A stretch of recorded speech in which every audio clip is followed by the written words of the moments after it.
So on Saturday, I subbed for my friend at his regular brewery gig, and it didn't pay a ton. It was $250, which is fine. But get this, I made $284 in the tip jar, so I walked with $534.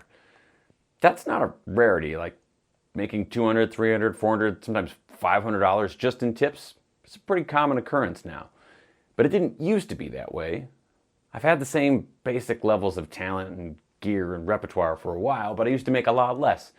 And then I added a text request line, and my tips more than tripled.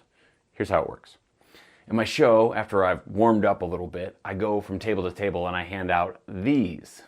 It's got the headline that draws people in, and then it's got a QR code that takes them to this site.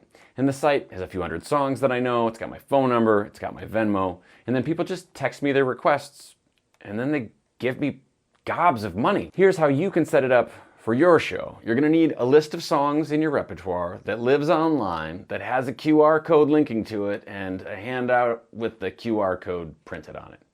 So number one is your list of songs, which you should have this anyway. It's a handy way to assemble a set list. It's great for pitching your services to clients. When I'm really tired, I'm standing on stage and I'm trying to remember, like, what songs do I even know how to play? Oh yeah, that's right, I'll just look at my list.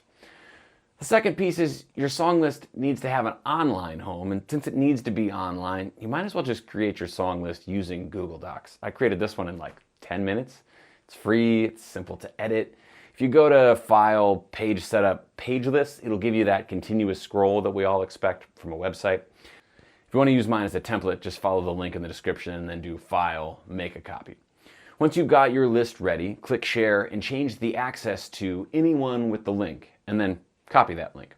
Next up, we're going to use Shopify's free QR code generator. I'll put a link for this in the description as well. You just paste the share link from your Google Doc in here, and you put your email address in and click send QR code, and then it shows up in your inbox as a PNG file. Don't worry about the other screens that happen after this. They would really like for you to start a Shopify store, but that's not why we're here, so you can just ignore all that stuff and go to your inbox and get your new QR code.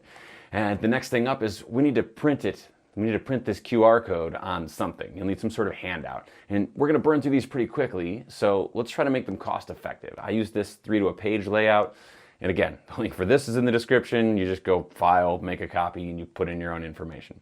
I print one of these, I take it down to Office Max, and I make copies for dirt cheap. And that's it. I hand them out at my gigs. It makes me all the money, and as a bonus, I really start to get a sense for what people want to hear, what songs I should be adding to my repertoire, how the music tastes vary from town to town and from venue to venue.